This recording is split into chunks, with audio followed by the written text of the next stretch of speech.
this time with me meeting these incredible ladies with their story of overcoming and the main word, resilient.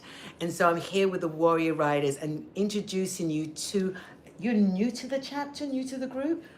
It's been about 2 years since So, I've been here. but this story of yours is amazing. What is your journey? What has your journey been? Oh my goodness. So to give a little bit of a background is we had adopted our son at 11 years old. And a few years after that, we had a series of lots of deaths in the family, 15 deaths in the family. Oh my goodness, in 1 year? No, it was over several years, but just one after another, Yeah. one after another happening. And on top of that, probably right after that, the Lord spoke to my husband and I and told us we needed to move across the country, and that was a God thing. But right before we moved, about a month before we moved, me and my son were in a horrific, violent car accident, and I had just taken a wrong turn, and there were street racers, and they crashed right into us, and it just caused so much. My son almost lost his life. Like it was within inches, and I just thank God that he didn't, but my mind couldn't comprehend that.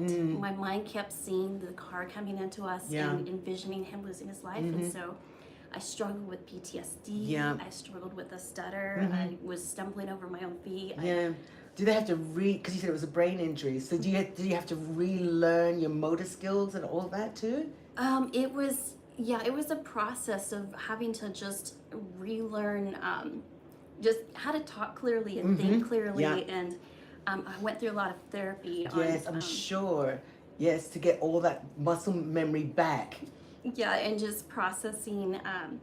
I think a lot of the trauma was in the brain, and just my nervous system could not settle down. But I felt like I was failing as a mom, failing as a wife, just pushing everybody away because the PTSD was so significant in my life. I mean, I would wake up in the middle of the night just in terror, just rehearsing the accident over and over and over again, and I lost my independence. I couldn't drive.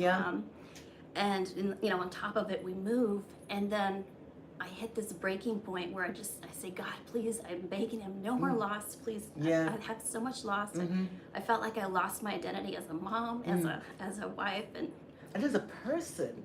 Yeah. Because that's what you're not saying, and I hope you're understanding this. That's a lot of trauma to process. Yeah.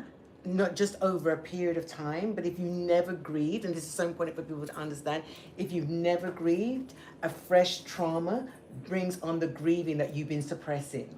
Yeah, absolutely. And so I know counseling helped, I'm sure, but how did crying out to God in that moment of desperation really helped you? Oh my goodness. So it was this moment of, God, please, no more loss. And about an hour later, we get a phone call that my father-in-law was dying, and we need to go, prepare for that.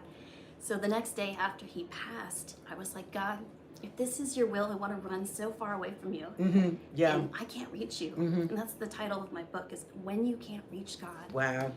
And I said, I can't reach you, but I've got nothing left. I've got nothing to offer you, God. There's, I'm a broken wife, broken mom, broken person. And God came at me. Have a moment. And so you have to understand, listening to these ladies, when you come through and you listen to all these stories, that in the midst of, I don't know what to do, I totally give up, there is a rescue line that comes from God. There is a lifeline. We call it, you throw out the lifeline, God throws out, not somebody, God throws out the lifeline. What was that lifeline for you? Oh my goodness. Just joy. Oh, come on. Joy.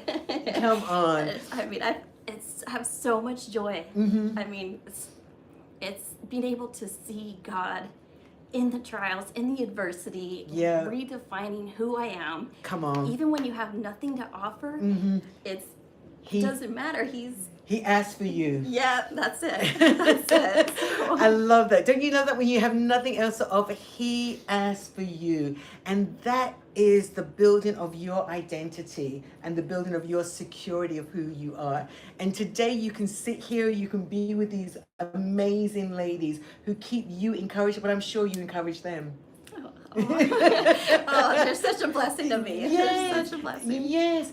And so, what do you want this chapter to do for women when they read this? Because each one of us go through a different trauma, and we go through a different identity crisis within ourselves. Lots of insecurities. You know, we could have a whole hour on insecurities. But what do you hope that they take away from your story? Oh my goodness. So even when you have adversity, being able to call out to God, and when you feel like your prayers are hitting the ceiling, the best thing you can do is reach out to Him, give Him permission to come into your life. Wow. That's the best thing you can do. I mean, we all struggle trying to control Yes, and bring everything yes, together, but give Him permission. Yes. That's all I can say. Oh, excellent, excellent. Give him permission. I know that you are going to just enjoy this book, and I will be putting in where the link to go to Amazon, where to get this book. And I'm sure, ladies and men, that you will want to order this for a woman that you know. Women, you want to order this for friends that you know, because it's going to build your faith to hear him in the hardest times and then walk out with joy. Bless you all. I'm coming right back. Thank you so much. Bye now.